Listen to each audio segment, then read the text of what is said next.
अक्सर लोग डायनामिक्स और काइनेमेटिक्स के बीच में कंफ्यूज हो जाते हैं, पर दरअसल इन दोनों के बीच का डिफरेंस बिल्कुल ही ईजी है। और वो कैसे, वो मैं आपको अभी बताता हूँ। पर उससे पहले मैं आपसे बोलना चाहूँगा कि आपने अभी तक मेरे चैनल को सब्सक्राइब नहीं किया है तो चैनल को सब्सक्राइब कर लो और बेल आइकन को भी दबा लो, ताकि इस चैनल पे आने वाली नई वीडियो की नोटिफिकेशन आपको सबसे पहले मिल सके। किनेमेटिक्स और डायनामिक्स क्लासिक मैकेनिक्स के दो ब्रांच है जो कि डिस्क्राइब करते हैं फोर्स और मोशन को किसी ऑब्जेक्ट के इन फिजिक्स, और ये दोनों ही बहुत इंपॉर्टेंट रोल प्ले करते हैं रोबोटिक्स और मैकेनिकल इंजीनियरिंग में। अगर आपने इन दोनों के बारे में पढ़ा है तो आपको पता होगा, और अगर आपने नहीं पढ़ा तो मैं आपको बता दूं कि किनेमेटिक्स वो स्टडी है जो डिस्क्राइब करती है पार्टिकल्स और किसी ऑब्जेक्ट के मोशन को from one point two another, और ये डिस्क्राइब करती है कि ऑब्जेक्ट कैसे मूव कर रहा है, how the object move without consideration force, मतलब वो ऑब्जेक्ट पे पड़ने वाले फोर्स को डिस्क्राइब नहीं करती। हम किनेमेटिक्स में स्टडी करते हैं distance, displacement, acceleration, velocity etcetera, accepted force. Force को छोड़ के इसलिए क्योंकि अगर हम फोर्स को लेकर मोशन को डिस्क्राइब करते हैं तो किनेमेटिक्स ना होकर डायनामिक्स होगा।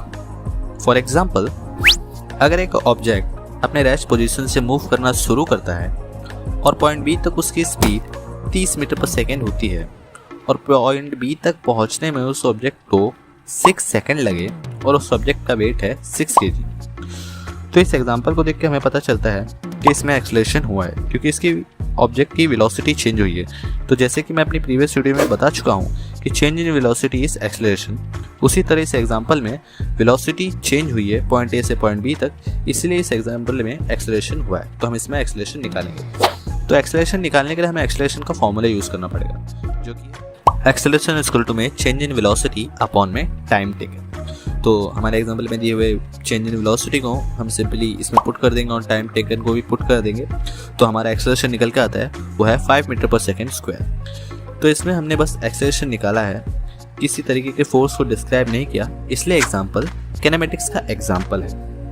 और जब हम एक्सेलरेशन के साथ साथ ऑब्जेक्ट पे पड़ने वाले फोर्स को भी निकालें तो हमें फोर्स का फॉर्मूला यूज करना होगा, जो कि है ये F = ma, जिसमें m का मतलब है मास और a का मतलब है एक्सेलरेशन। तो एक्सेलरेशन तो हमने अभी निकाला था ऊपर और मास हमें एग्जांपल में दे रखा है, तो हम सिंपली उसे पुट कर लेंगे।